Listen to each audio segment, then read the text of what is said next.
বুধবার দুর্গাপুরের ২৬ নম্বর ওয়ার্ডের বিধান শিশু উদ্যানের তালা খুলে সাধারণ মানুষের জন্য পার্কটি উন্মুক্ত করেন স্থানীয় বাসিন্দারা।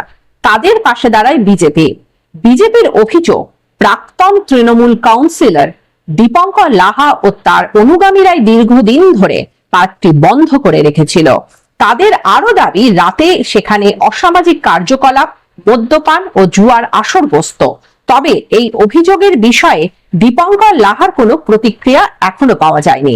স্থানীয়দের বক্তব্য, দুর্গাপুর মহকুমা হাসপাতালের সামনে থাকা এই পার্ক দীর্ঘদিন বন্ধ থাকায় শিশু, প্রবীণ ও সাধারণ মানুষ কেউই ব্যবহার করতে পারছিলেন না।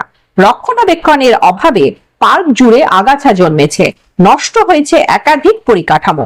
এলাকার বাসিন্দারা এই উদ্যোগকে স্বাগত জানিয়েছেন।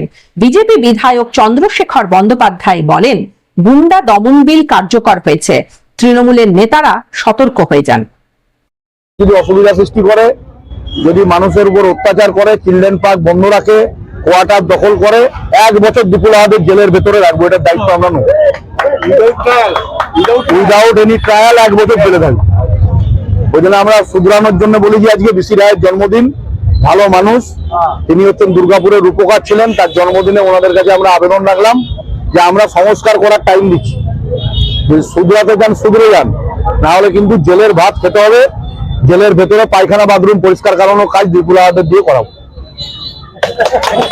আমরা ঢুকতে পারতাম না। এইখানে মদ গাজার আড্ডা বসে, ছেলেমেয়েরা নোংরামো করে, এইখানের মধ্যে যাচ্ছে তাই অবস্থা। আমাদের বিধাননগর বাসীরা, বাচ্চারা কোনো খেলাধুলা করতে পারে না। এখানে দীপঙ্কর লাহা যাচ্ছে তাই ভাবে আমাদের উপরে মানে অত্যাচারের একটা চরম সীমায় আমাদের পৌঁছে দিয়েছে। আমাদের বাচ্চা কাচ্চারা এখানে আসবে, খেলাধুলা করবে, এটাই আমরা আশা রাখি। এটা উন্নত হোক। তালা মেরে রেখে দিয়েছিল দীপঙ্কর লাহা, তার সেনাবাহিনীরা। দীপঙ্কর লাহা কাউন্সিলর ছিল, 25 নম্বর ওয়ার্ডের প্রাক্তন কাউন্সিলর, তৃণমূল দলের। উনি শুধু কাউন্সিলর ছিলেন না, আমি জোর গলায় বলতে চাই, উনি একটি তোলাবাজ ছিলেন, উনি একটি চরিত্রহীন